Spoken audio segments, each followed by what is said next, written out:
우리 주님이 재림 전에 바로 재앙들을 카운트다운하는 것이 이 첫 번째 인봉부터 시작해서 마지막 7번째 인봉까지가 예수님의 재림의 카운트다운이에요. 쉽게 얘기하면 카운트다운. 앞으로 이렇게 첫째 인봉부터 시작하면 마지막 7째 인봉까지 개봉이 되면 내가 온다. 내가 온다. 성경에서는 가르쳐주고 있죠. 물론 우리가 그 정확한 날짜는 알 수가 없지만 재림 전에 이와 같은 말세의 징조를 보이면서 내가 올 것이다. 이런 징조들을 보면서 너희가 깨어 준비해서 신랑 예수를 맞이하기를 우리 주님이 원하시는 것이죠. 그런데 여섯째 인봉 개봉 후에 7번째 인봉으로 개봉이 넘어가야 하는데 이 계시록 7장이 잠시 시간을 멈추게 합니다. 잠시 시간을 멈추게 하면서 원래는 7째 인봉이 오픈이 되어야 되는데 이 계시록 7장이 잠시 여러분들에게 영어로 말할 것 같으면 브레이크 타임이 걸리는 시간이 왔습니다. 아주 중요한 내용을 잠시 7째 인봉을 첫째 천사가 나팔을 불기 전에 이 비밀을 알려주는 그런 대목입니다. 그래서 우리 그리스도인들이 무슨 얘기냐면 이 브레이크 타임이 무슨 얘기냐면 참 우리 그리스도인들이 그런 생각을 할 거예요. 물론 믿음이 없는 분들은 그런 생각도 아니하겠지만은 뭐 세상 속에 젖어가니까 뭐 예수님이 설마 오겠나 하지만 정말 깨어서 있는 분들은 이런 생각 정도는 상식적으로 할 거예요. 우리 그리스도인들이 이마에다가 언제 하나님께서 인을 치실까? 마귀가 짐승의 편은 친다고 다 상식적으로는 아는데 하나님께서 우리 이마에다가 도장을 언제 찍어줄 것인가? 그런 생각을 해 보신 적이 있으세요? 바로 그런 대목을 여기에서 지금 가르쳐주는 대목입니다. 내 이마에 우리 하나님께서 언제 나에게 마귀의 짐승표를 받기 전에 하나님의 도장을 내 이마에 찍어줄 것인가? 예수 믿는 사람은 이런 정도는 상식으로 알고 마지막 시대의 사람은 살아야 돼요. 예수 믿으면 구원을 얻습니다. 그거는 초보의 교리라고 했지요. 이제 장성한 사람이 되면 재림의 때를 기다리는 사람은 내 이마에 언제 하나님께서 도장을 찍어주실까? 궁금하지 않습니까? 그래서 이런 문제에 굉장히 목회자들이나 계시록을 푸는 사람들이 민감한 부분으로 다루고 있는 것으로 그렇게 생각을 합니다. 그런데 이 계시록 7장 전체가 이런 궁금증을 풀어주는 그러한 이 계시록 10장이 비밀을 밝혀주고 있어요. 언제 우리 이마에 도장을 찍어주냐? 이거 그냥 슬렁슬렁 넘어가면 모르는데요. 한 절 한 절 단어를 하면 딱 이 계시록 7장에가 답이 적혀 있습니다. 답이 적혀 있어요. 그래서 제가 6째 인봉을 개봉 후에 잠시 하나님이 아까도 얘기한 것 같이 영어로 브레이크 타임을 겁니다. 잠시 멈추고 이 비밀을 알고 7째 인봉의 개봉을 알아야 된다. 그래서 이 계시록도 깊이 들어가면 정말 깨어 있어야만이 이 계시록을 풀 수 있구나, 그런 생각을 해봅니다. 물론 오늘 4절에 14만 4천에 대한 수가 나옵니다만은, 제가 이제 계속 이 7장을 이어가면서 이 14만 4천이 진짜로 육적인 이스라엘 12지파를 말하는 것이냐, 아니면 영적인 이스라엘을 말하는 것이냐, 또 설교를 제가 준비하면서 단어 속에서 그렇구나 라는 것을 또 발견했습니다. 그러면서 성경적으로 제가 앞으로 7장을 계속적으로 몇 번에 걸쳐서 풀어갈 것입니다. 그래서 지난 시간에 이제 여러분들이 이제 복습하는 의미로 6채 인봉을 개봉했지요. 그 내용을 보면 큰 지진이 일어나게 될 것이다. 근데 오늘 또 아까 제가 나오기 전에 긴급 뉴스를 보니까 필리핀에 7점 얼마가 되고 막 지진이 나가지고 난리가 납니다. 필리핀에가 나가지고 막 집이 무너지고 7점 얼마가 되니까 무섭지요. 그런데 제가 성경에서 말한 지진은 소중대로 제가 말씀을 드렸지요. 소중대로. 오늘날까지는 다 소급에 해당됩니다. 그런데 이 계시록 6장에서 6번째 인봉은 중급에 해당되는 지진이 된다. 그리고 아주 스페셜한 특별한 지진이 있는데 계시록 16장에가 있다. 내가 미리 소개했지요.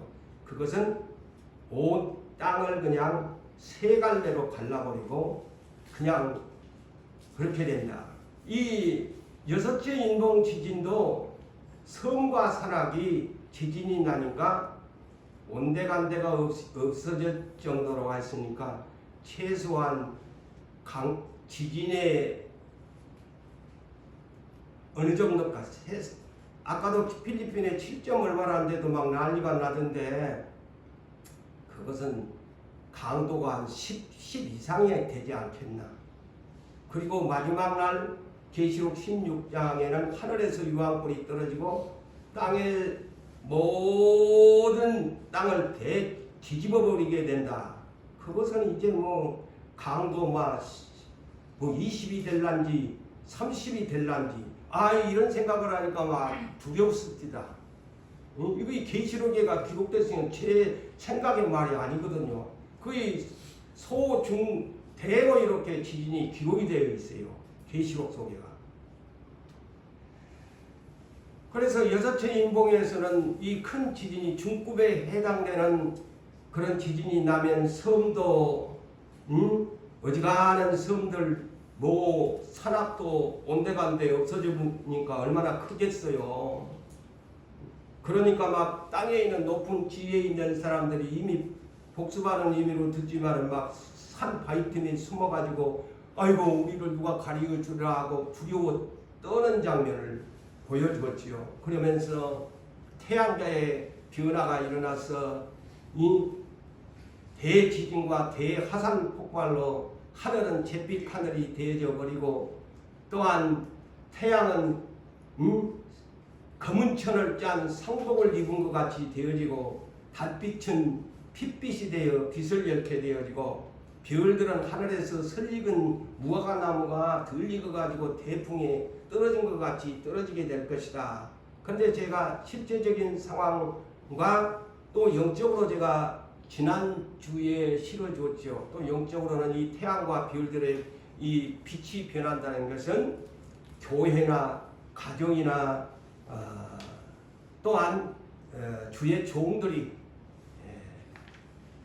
이제 변질이 되어 부패하고 타락해서 땅에 떨어진다는 영적으로 풀어준 적이 있지요.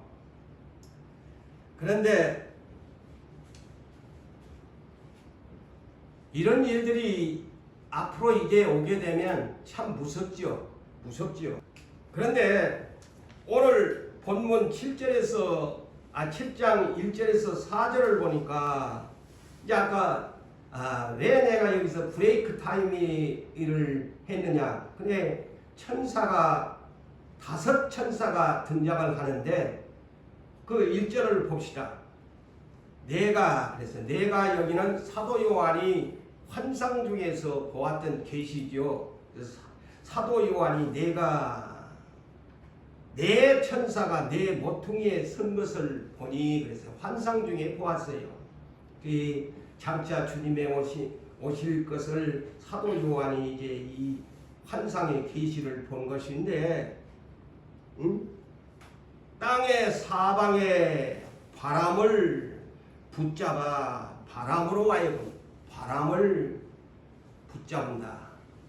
참 우리는 대수롭게 생각하는데 이 내용을 보니까 바람을 붙잡아 버리면 얼마나 큰 재앙이 온지를 앞으로 여러분이 알게 됩니다. 바람을 붙잡으니까 뭐 그까지 넘은 거 그렇게 생각할 수 있는데 앞으로 천사 일곱째 인공에 가면은 이 비밀이 베일이 갈려진 바람을 붙잡게 된 베일이 전부 드러납니다. 바람을 붙잡게 되는데 땅이나 바다나 각종 나무에 불지 못하게 하더라 그랬어요. 네 천사가. 여기에서 보니까 4명의 천사인데 네 모퉁이에 서가지고 바람을 붙잡아 버린다. 참 하나님께서 이 천사 4명을 통해서 세상에 있는 이 지구촌의 바람을 통제를 시켜버린다. 한마디로 대단한 이력이 아닙니까? 아니 4명의 천사가, 저는 그런 생각을 해요.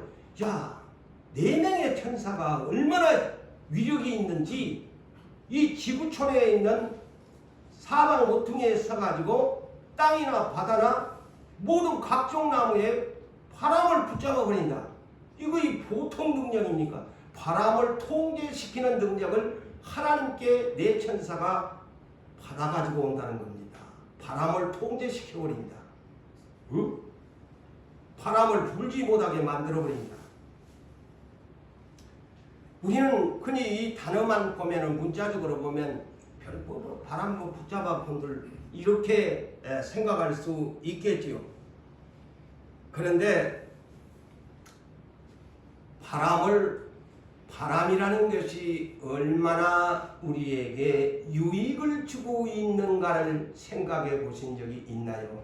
저는 이 계시록을 풀어가면서 기도하면서 이 바람에 대한 것을 영감을 받아가지고 여러분들에게 청천하려고 합니다. 왜 바람을 붙잡아 버린가? 지금도 이렇게 에어컨 바람이 오니까 시원함을 느끼는데 이거 하나 바람조차도 사실상 우리에게 얼마나 많은 유익을 줍니까? 내가 더우니까 에어컨 바람이 와서 나를 이 땀을 식혀주고 나를 선선하게 해주니까 내가 활동할 수 있잖아요. 그런데 바람을 붙잡아 버리면 오늘 본문에 보셨지만 왜 내 천사가 바람을 붙잡느냐? 땅에 해를 주기 위해서 재앙을 주기 위한 것이라고 밝혀주지 않습니다. 다른 말로 재앙을 준 바람이 천사에게 붙잡아 버리면 이 땅에 바다나 땅이나 사람이나 짐승이나 나무나 풀이나 이 재앙이 오면 죽습니다. 죽는다는 겁니다. 그렇다면 제가 기도하면서 영감적으로 받은 바람의 유익이 뭘까를 제가 소개합니다. 첫 번째, 왜 이렇게 바람을 붙잡을까 한다면 바람은 우리 인류에게나 모든 지구촌에 어떤 유익을 주고 있는가를 우리가 알아야 합니다. 그 첫째가 지구의 온도 조절을 하고 있다는 것을 알아야 됩니다. 바람이 불물 통해서 지구의 온도 조절을 한다. 말하자면 바람이 선풍기의 역할을 한다고 생각하면서 이 말을 들어주세요. 자, 이렇게 더운데 선풍기를 틀어주면 이 바람이 오면서 이 주변을 온도 조절을 해줍니다. 그렇잖아요. 응? 근데 바람 선풍기가 없어 보세요. 에어컨도 없어 보세요. 이 공간이 온도 조절이 안 됩니다. 굉장히 뜨겁습니다. 무덥습니다.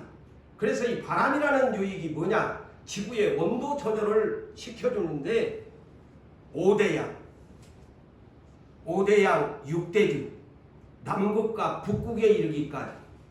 그래서 오늘날 남극, 북극까지도 얼음이 이제 슬슬 녹아버리는 것이 이런 현상이 지금 오고 있다는 겁니다. 응? 왜 남극이 빙하가 녹나? 왜 북극의 빙하가 녹나? 다 이 바람과의 연관이 있습니다. 서서히 그런 영향이 옵니다.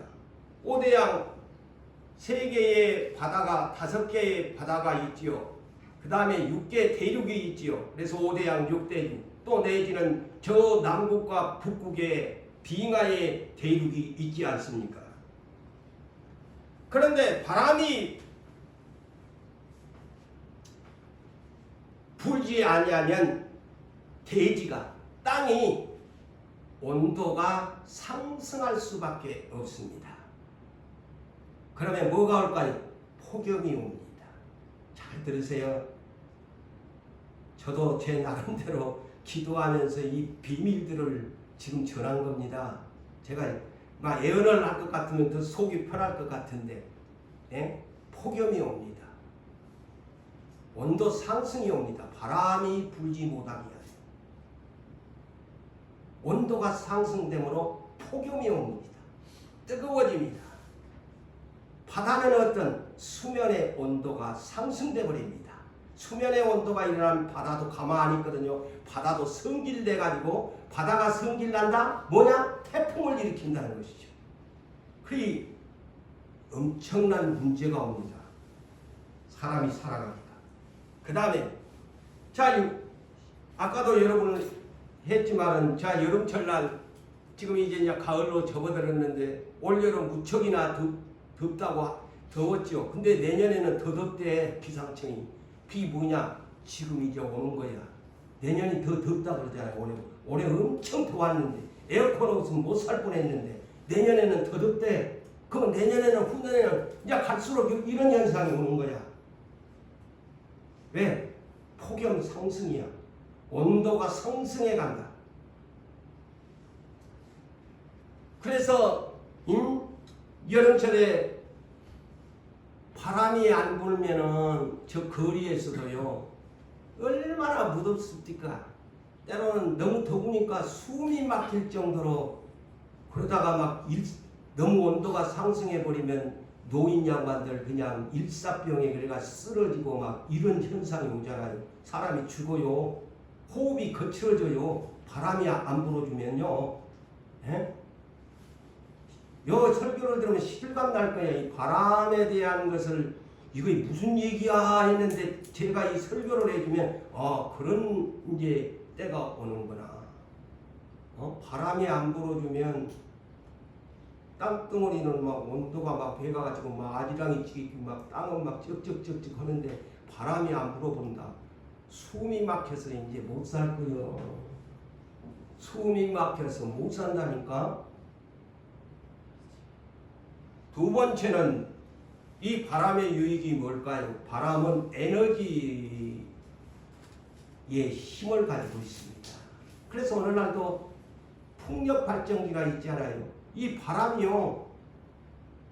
오늘날 뭐 대한민국에도 뭐 풍력 발전기를 태양열을 막 하느니 저는 풍력 발전기를 건다는데 이 바람은요. 이 대지나 바다나 활동성 있게 움직여주는 것이 바람의 에너지입니다. 바람이 그 에너지를 가지고 활력 있게 막 불어주면서 움직여주게 만듭니다. 그래서 풍력 발전기도 만들어지지요. 그 다음에 셋째는 뭘까요?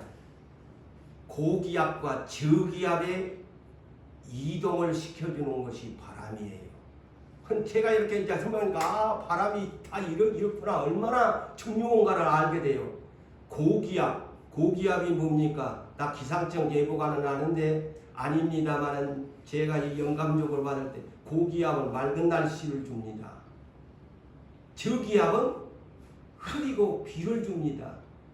저기압이 오면 흐리고 나면요, 좀 몸 다친 사람들은 막 신경통이 더 심해지고 난리예요. 저도요, 뇌치료를 내가 했잖아요. 저기압 때가 되면요, 머리가 좀 굉장히 무겁고 그래요. 한번에 그 반응이 지금도 좀 약간 덜 나서 가지고 그런 현상이 와요. 맑은 날씨면 좀 머리가 개운하는데 저기압이 오고 흐리고 막 이러면은요, 머리가 무겁고 머리가 띵 합니다.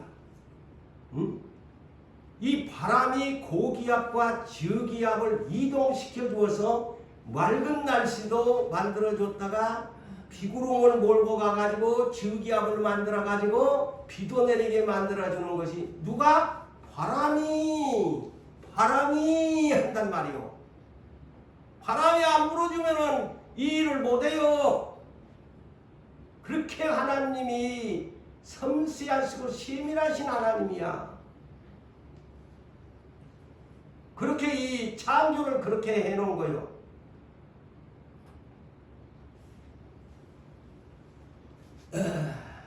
그러면서 바람 때문에 뭐가 또 되느냐? 사계절이 만들어졌어요. 아시나요? 사계절이 만들어진 거예요. 이 바람에 따라서요, 추운 바람, 더운 바람, 이 기압골의 이동을 통해 가지고 사계절이 만들어집니다. 그러니 이 생태계가 성장하고 발달하는 것도 바람에 달려있다. 생태계가 성장하고 발달하는 것이 바람에게 달렸다. 그리 하나님이 북풍을 불게 했다. 남풍을 불게 했다. 동풍을 불게 했다. 지구를 순환을 시켜줍니다.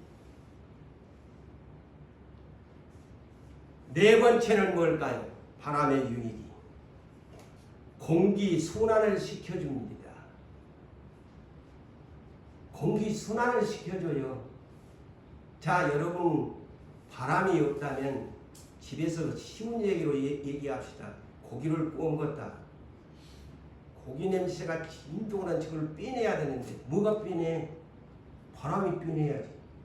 썩은 냄새, 똥낀 냄새, 바람이 있어야 삐지든가 공기 순환을 시켜줄 거 아니요. 에? 썩은 냄새, 막 온갖 냄새, 바람이 순환을 시켜줘야 돼요. 우리 눈에는 바람이 안 보이는데 이 하나님이 바람을 만들어가지고 사람이 살아갈 수 있도록 썩은 냄새, 좋은 냄새, 집구석에 곰팡이 냄새, 이 바람을 순환을 시켜가지고 공기 순환을 시켜가지고 살아가게 만들어줘. 응?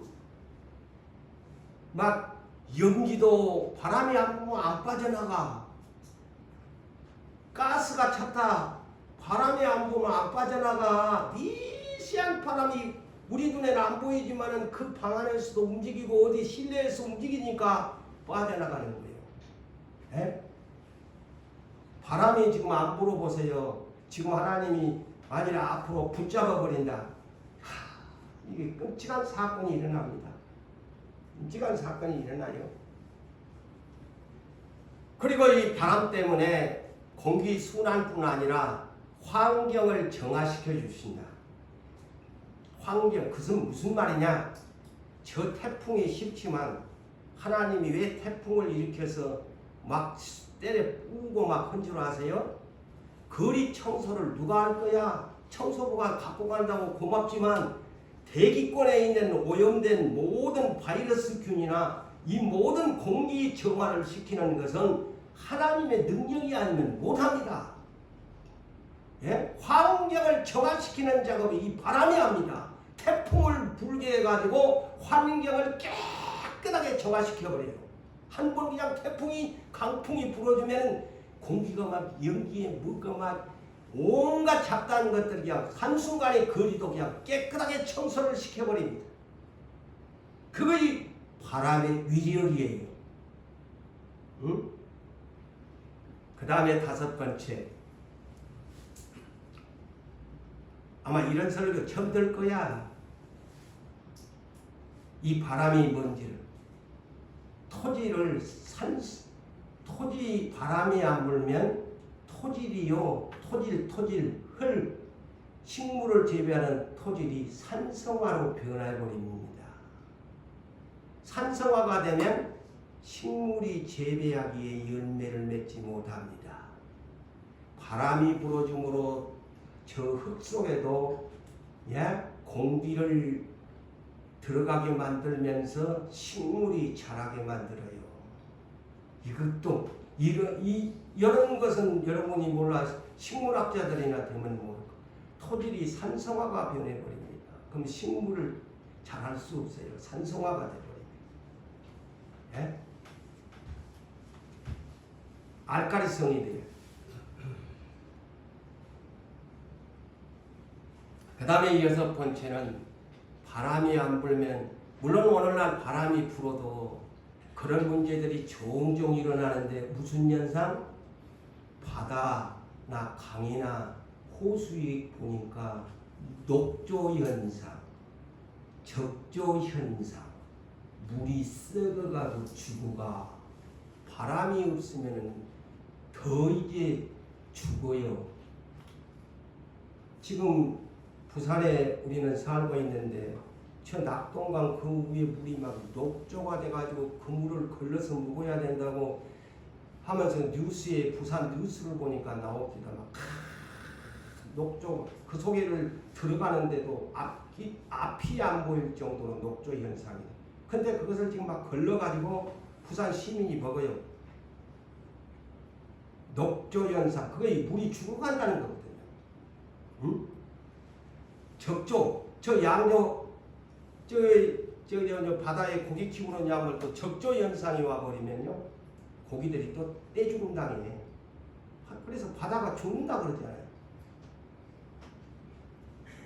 이 바람이 자꾸 이렇게 바다나 물도 이렇게 순환을 시켜주면서 산소 공급을 시켜주면서 썩지 않게 만들어줘야 돼요. 응? 사람이 숨 안 쉬면 죽어. 저 자연의 모든 것은 이 바람을 통해서 숨을 쉬게 만들어줍니다. 호흡하는 것과 똑같아요. 자, 제가 6번째까지 했죠. 자, 그러면은 7번째로 바람을 붙잡는데 무슨 해가 된다고 하느냐. 그 7번째로 이제 앞으로 제가 계시록 8장에 가서 풀어드리겠습니다만, 자, 오늘 본문의 이 1, 2, 3절의 해답이 계시록 8장부터 해답이 나옵니다. 뭐냐? 바람이 불지 못하게 하면은 어떤 현상이 나느냐? 하늘에서 불이 내려오는데, 그 상징적인 걸로 계세요. 하늘에서 진짜 뭐 불이 내려옵니까? 상징적. 불이 내려온다는 것은 대지를 태워버린다는 겁니다. 땅을. 피 섞인 우박이 떨어지면서 땅 3분의 1을 태워버린다. 땅 뭐 불이 났다고 하니까 그런 뭐 산불도 있겠지만은 이 애역이 뭐냐? 땅 3분의 1이 나무나 풀이나 3분의 1이 바다가 3분의 1이 타버린데 그게 뭐냐?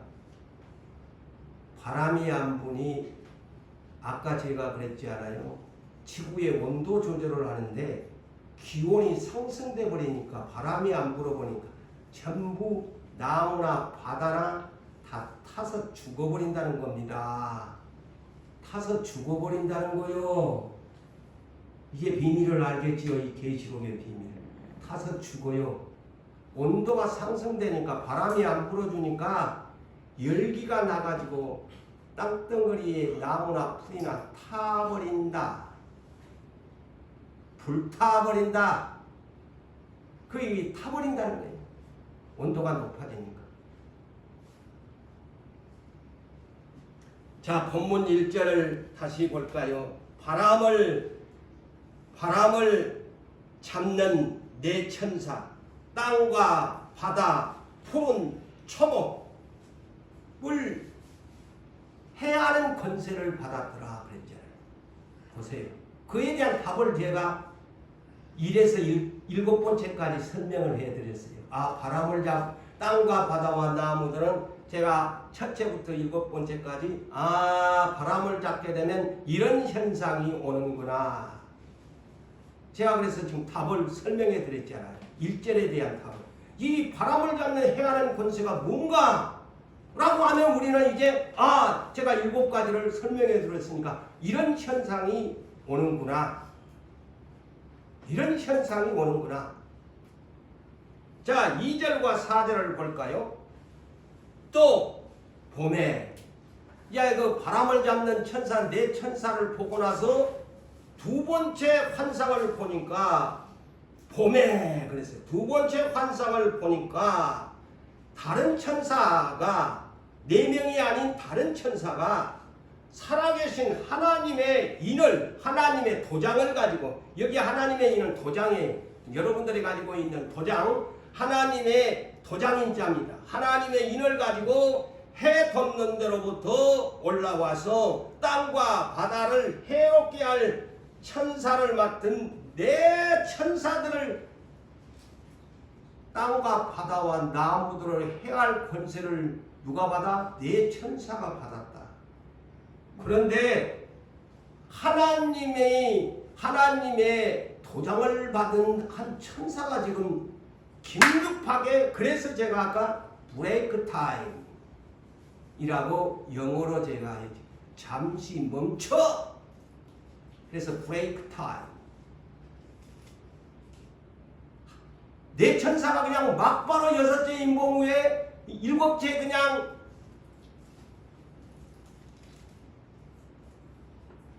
임봉 대봉 이제 천사 나팔을 부는 대로 막 들어가려고 하니까 잠깐 브레이크 타임을 건 거예요. 누가? 한 천사가. 근데 이 천사가 무슨 사명을 받았냐? 그 손에 하나님의 도장을 받았어요. 도장을 딱 기고 있는데 아주 중요한 천사지. 응? 하나님의 인을 가지고 있으니까. 그러면서 큰 소리로 잠깐 브레이크 타임을 겁니다. 잠깐. 뭐라고 브레이크 타임을 거느냐? 우리 하나님의 종들의 이 말을 인치기까지, 자, 이게 중요한 인치기까지 그랬어요. 인치기까지 아직 이마에다 도장을 안 찍었는데 그 바람을 붙잡으면 안 돼. 잠깐 브레이크를 건 거예요. 자, 그렇게 이 계시록을 그렇게 보세요. 잠깐 지금 하면 안 돼. 잠깐 하는 거야. 땅이나 바다나 나무들을 해하지 말라. 아직 우리가 도장을 안 찍었는데 그냥 벌써 그냥 7채로 그냥 들어가면 안 돼. 천사가 지금 딱 브레이크를 밟는 거예요.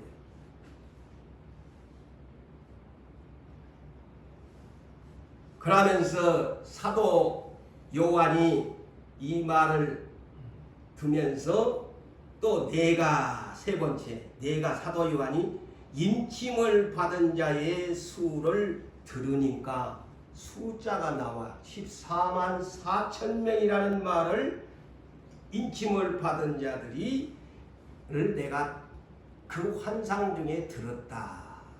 그래서 이제 앞으로 5절로부터 이 14만 4천이 도대체 누구냐들, 오늘날 신천지는 자기네들이라고 하죠. 그런데 나중에 저의 이 풀이하는 것을 들어보면 저는 이것을 굉장히 많이 준비했습니다. 날마다 잠을 자면서 또 하나님이 밤중에도 일으키고 지금 요만이나 이에 대한 내용을요 굉장히 많이 받아놨습니다. 이제 들어보시면 아 그렇구나 알게 됩니다. 지금은 뭐 재미없고 오늘은 요거에 대한 문제를 풀어가는 거예요.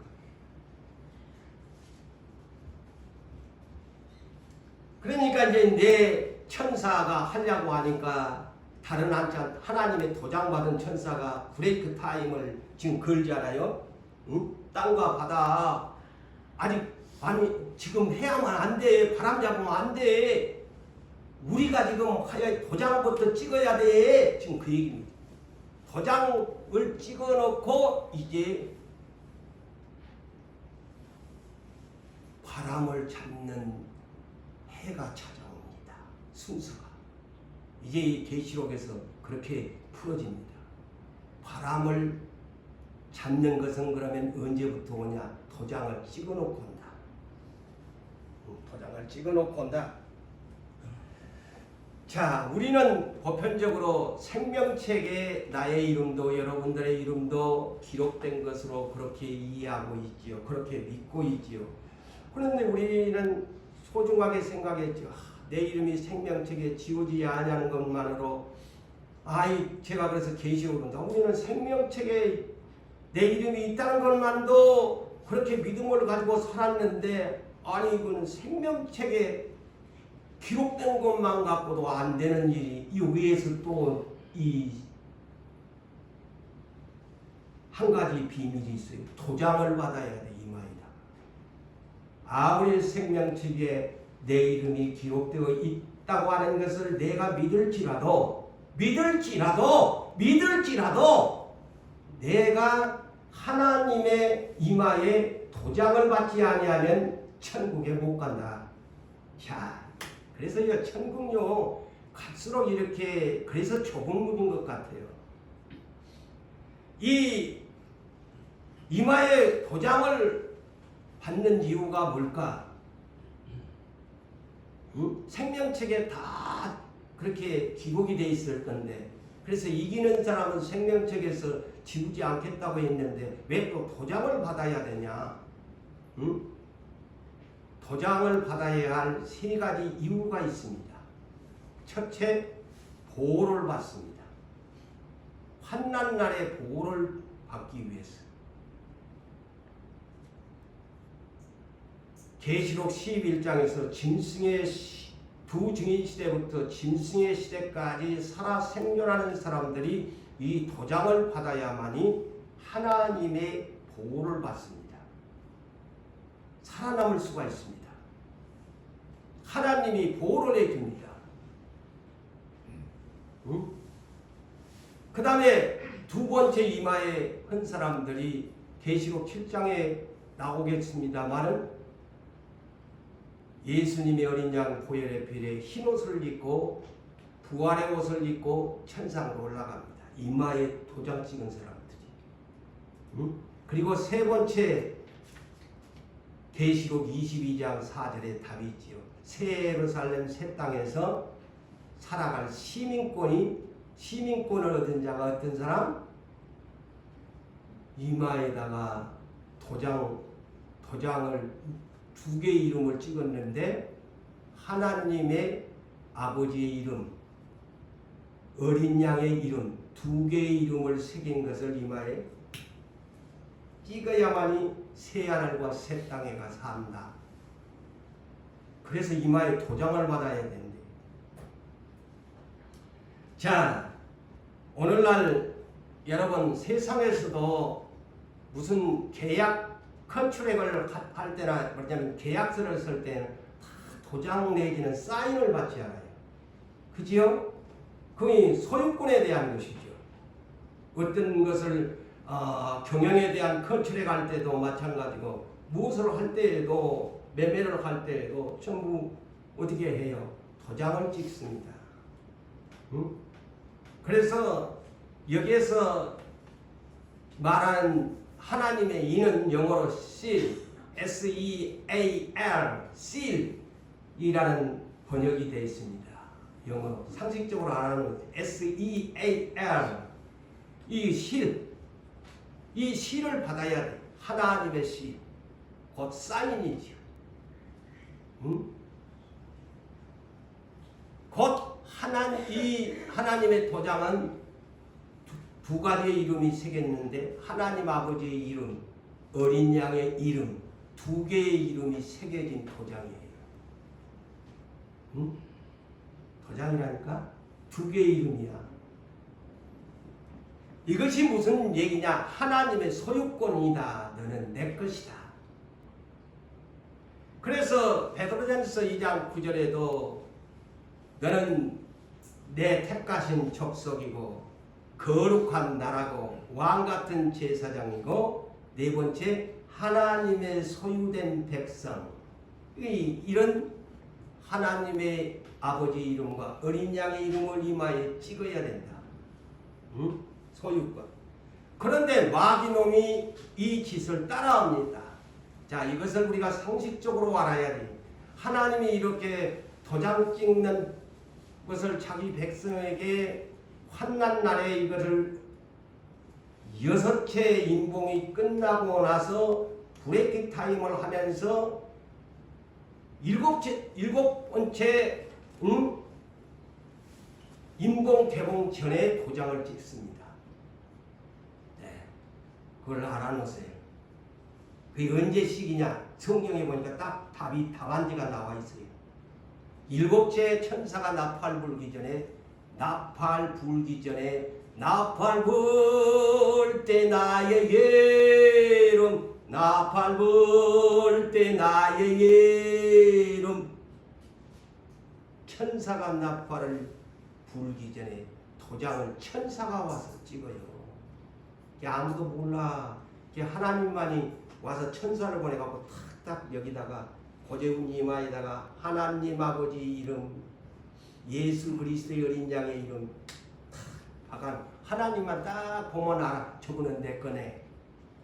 천사가 와서 저거는 내 거네. 그런데 마귀놈이 이 짓을 따라한다는 거예요. 이게 마귀는 항상 따라해. 짝퉁이잖아. 거짓말도 잘하고. 이게 마귀도 하나님처럼 나도 내 것을 만들어야지. 그것이 짐승표요. 짐승표요. 나도 하나님 따라해야지. 그러니까 하나님이 도장을 찍어놓으니까 지도 따라서 이제 짐승시대 가면 도장을 찍는 거야. 그래서 마귀놈이 하나님을 따라서 한다. 이 짐승의 표. 그래서 짐승이 전부 찌꺼기들을 지껏하고 도장을 찍는 거야. 그거이 짐승 666이죠. 계시록 13장에서. 근데 666이 뭐냐? 계시록 13장 16절에서 17절에 짐승의 표, 14장 11절에는 뭐라고 할게요? 짐승의 이름표. 이렇게 기록해놨어요. 짐승의 이름표다. 자, 기억해 놓으세요. 짐승표가 14장 11절에는 짐승의 이름표야. 보세요. 오늘 제가 하잖아요. 하나님이 이마에다가 당신의 아버지 이름과 어린 양의 이름을 이마에다가 하니까 짐승도 계시록 14장 11절에 짐승의 이름표를 찍는 거야. 이마와 어디에? 오른손에 찍는다. 따라하잖아요. 짝퉁을 만들어낸 거야.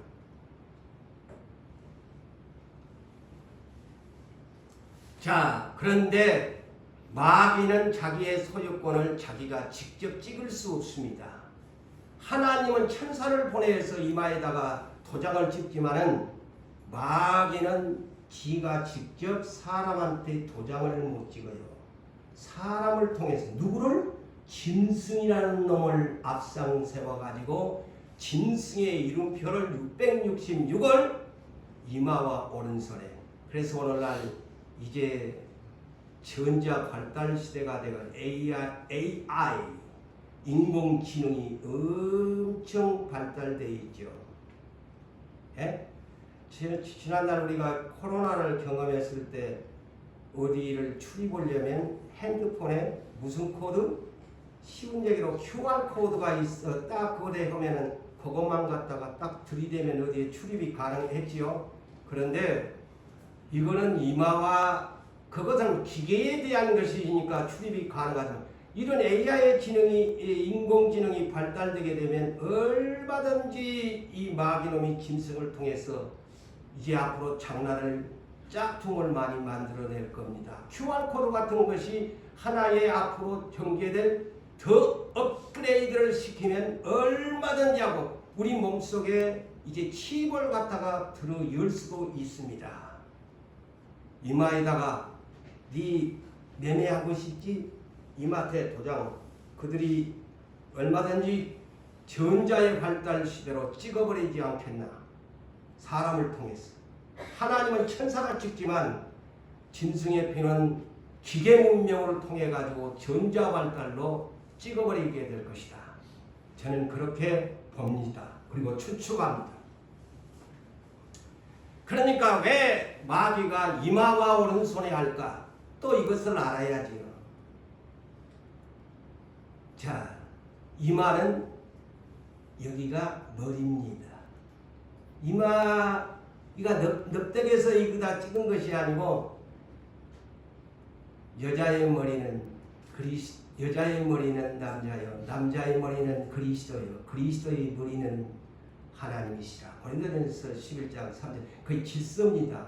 그래서 오늘날 참 남녀에 대한 질서인데 평등하지만 질서에 있어서는 언제나 이것을 질서를 지켜야 됩니다. 이게 성경적이거든요. 오늘날 남녀의 차별을 하는 것은 아니지만 하나님은 창조에 있어서 분명하게 그렇게 만들어놨습니다. 아무리 여자분이 똑똑하고 잘나고 부자고 지식이 탁월하고 남자하고 남편보다 해도 그 질서를 지켜주십시오. 그것이 하나님의 말씀에 순종하는 사람입니다. 이것이 오늘날 전해줘야 되는데 오늘날 시대에 지금 그것을 안 가르쳐줘. 질서라는 이 두 자를 가르쳐줘야 되는데 여종이고 남종이고 그냥 평등한데 뭐 남자만 탁월하냐. 나중에 내가 그런 얘기는 할 거예요. 때가 되면. 질서 때문입니다. 질서 때문이에요. 네 머리가 누구냐 이거. 남자죠. 그래서 이마에 예수 그리스도가 우리의 머리가 되십니다. 할렐루야. 그래서 이마에 하나님의 도장을 찍어요. 너의 머리는 예수 그리스도의 도장을 찍은 겁니다. 응? 그리고 왜 오른손이냐? 저 짝퉁이 왜 하나님은 이마에다만 찍는데 저 짝퉁 마귀놈이 왜 짐승표를 이마 내지는 오른손에다가 찍냐? 이 짝퉁이라니까? 그대로 죽을래. 자, 이마에 찍은가 또 이마에다가도 이제 두 가지로 하는 거야. 이 짝퉁은. 응? 이마에도 찍고 오른손에도 찍는다는 거예요. 왜 오른손에다 할까요? 저는 기도 가운데 이런 영감을 성령님이 성경을 주어서 전합니다. 예수님이 지금 이기고 어디에? 오른편에 계시오. 오른편에 우편 보좌에 계시오. 자, 시편 17편 7절에 하나님이 우리를 무슨 손으로 구원하신다고? 오른손으로 구원하시리로다. 자, 이 성경을 알아야 누구한테 가지? 성경은 성경으로 풀어야 되는 거예요. 오른손으로 구원하시도다. 다윗이 그렇게 노래. 오른손으로. 시편 16편 8절에는 하나님은 어디 편에? 오른편에 계시도다. 왼편에가 안 계시고 하나님은 오른편에가 계신데 시편 16편 11절에는 주의 오른쪽에는 영원한 즐거움이 있느니라. 오른쪽에가 즐거움이 있어. 왼쪽에는 죽음이 없어. 그래서 여러분이 잘 아는 마태복음 25장 31절 양과 염소의 비유에서 자, 오른쪽에 우리 주님이 양들, 너는 의인, 너는 영생.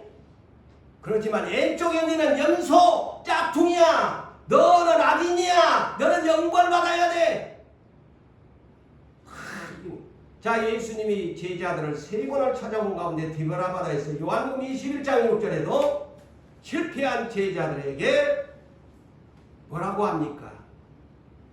실망한 그들을 향하여 배 오른편에 그물을 던지라.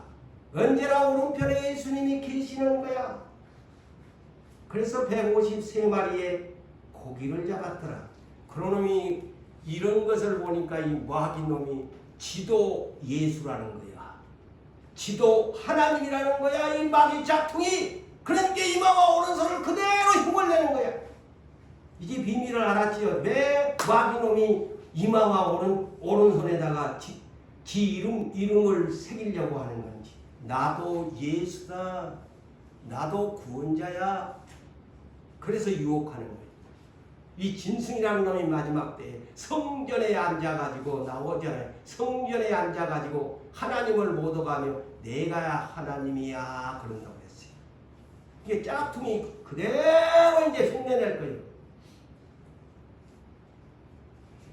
그래서 계시록 24장에 그런데 이런 짝퉁한테 안 넘어가는 사람들한테는 어떤 보상을 계시록 20장 4절에 짝퉁 마귀한테 안 넘어가고 예수의 증언 때문에 순교한 자들에게는 경배하지 아니하고 이마와 마귀놈한테 이마와 오른손에 표를 마귀의 이름표를 받지 않는 사람은 1000년 동안 왕으로 갈 것이다. 보세요. 짝퉁한테 놀아나면 안 된다는 거예요. 그렇다면 여러분, 하나님의 보호하는 이 표의 유래를 아십니까? 나도 이번에 참 기도하면서 와 진짜 그렇구나 새로운 것을 발견했어요. 지난날에는 뻘로 이거 성경을 읽었는데 이 하나님께 보호받는 표의 유래가 있어요. 표. 창세기 4장 가인에 대한 얘기입니다. 가인에 대한. 가인이 동생을 죽여 살인자가 됐어요. 그래서 하나님이 가인에게 너는 땅에서 피하면서 살아야 되고 너는 유리하는 자가 될 것이고 너는 이 땅에서 쫓겨난 자가 될 것이며 너는 주의 낯을 배웁지 못한 자가 될 것이다. 완전 버린다 이거예요. 가인을. 그러면서 그러나 너는 나한테 쫓겨나지만 나를 이제 만날 수가 없는 가인이 되지만 너를 죽이는 사람은 7배를 더하게 되는데 창세기 4장 15절에 최초의 이 사람을 보호하는 표를 하나님이 주십니다. 띄워줘 보세요. 자, 보세요. 이 살인자 가인에게 표를 주십니다. 보세요. 최초의 보호받는 표입니다. 네가 이 어떤 표를 주었는지는 알 수가 없지만 가인에게 표를 줍니다. 그래서 너를 죽이는 사람은 내가 죽이겠다. 쫓아내지 마. 가인에게 최초의 보호받는 살인자가 받아야 할 죽이지 않고 보호받는 표를 하나님이 최초에 주셨다. 그것이 유래입니다.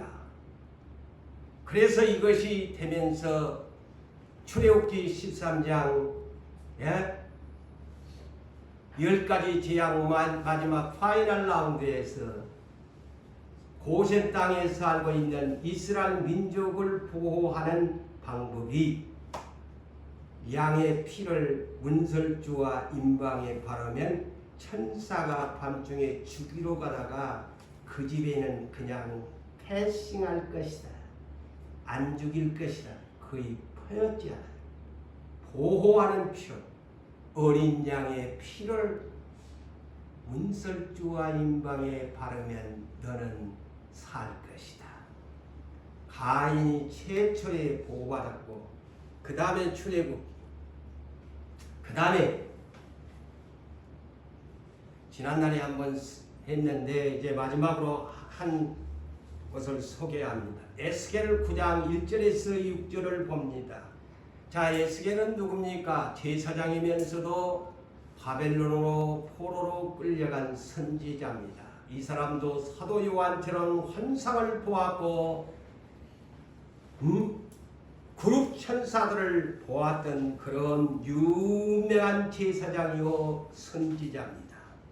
그 사람이 이런 계시를 받았는데, 자, 예루살렘 성전에서 예배하고 있는 자들에 대한 거예요. 예루살렘 성전에서 예배하는 자들을 대한 것을 환상을 보았는데, 자, 예배 이 내용을 보면 교회 안에 들어왔다고 해서 다 안심하면 안 된다.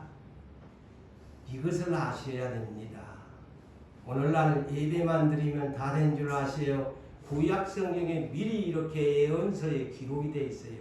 예루살렘 성전에 두 부류가 있는데, 지금 내가 간단하게 두 부류가 이 예루살렘 성전 안에가 환상을 보니까 있는데, 회개할 줄을 모르는 사람들이 있다. 그런데 그 성전에서 탄식하면서 우는 자에게는 이마에 표를 그리라. 자, 보세요.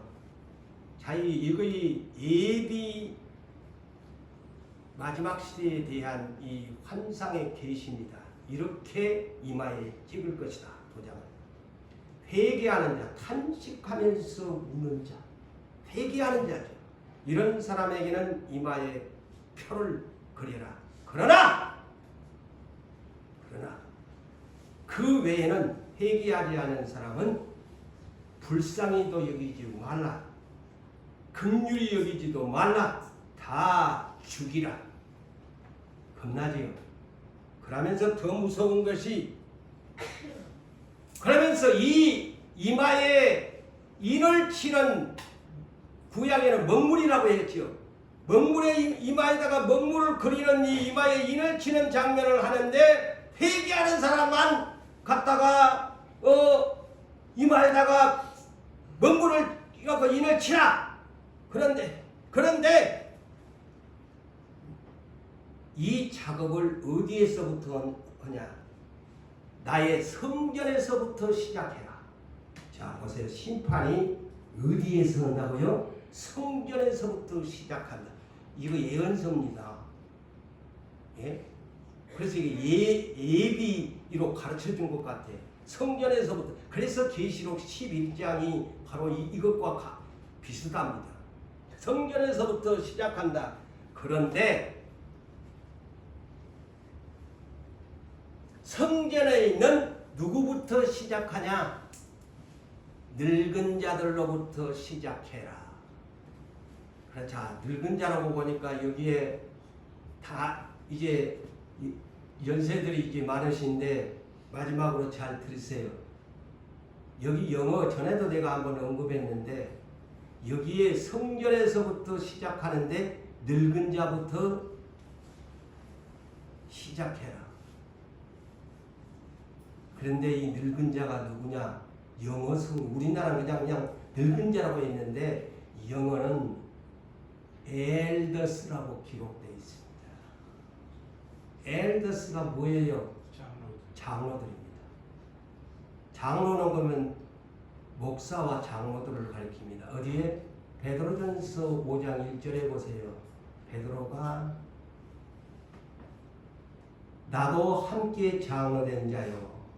장로들에게, 그 번역도 보면 엘더스라고 나옵니다. 신약성이 엘더스, 장로들입니다. 엘더. 이 늙은 자는 원래 영어 번역은 뭘까요? 예?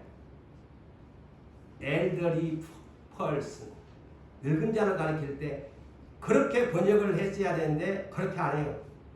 원래 단어적으로 오면은 이 늙은 자는 영어 번역으로 한다 그러면 elderly person 내지는 old person 이렇게 번역을 해야 되는데 elders 그러면 장로들이거든. 목사와 장로부터 시작해라. 자, 그래서요 중직자일수록 심판이 제일 먼저 성전에서 시작된다는 거. 내 말이 아닙니다. 예? 그래서 잘못해 직분 완장 차면 그것으로 끝나버리면 안 돼요. 말씀을 맺습니다. 하나님이 이마에 인을 치는 시기가 여섯째 인봉을 개봉 후에 잠시 천사가 브레이크 타임을 걸고 나서 일곱 번째 인봉 개봉이 되는 첫째 천사가 나팔을 불기 전에 이 하나님의 천사를 보내어 인을 치면 치고 이제 바람을 불지 못하게 하는 재앙이 찾아오게 된다는 걸로 결론을 내리면서 이마에 인을 치는 시기가 언제인가를 이제 똑바로 여러분들이 이해하고 시대를 위해서 준비하고 모든 사람에게 가르칠 수 있는 여러분 되시기를 주의 이름으로 축복합니다.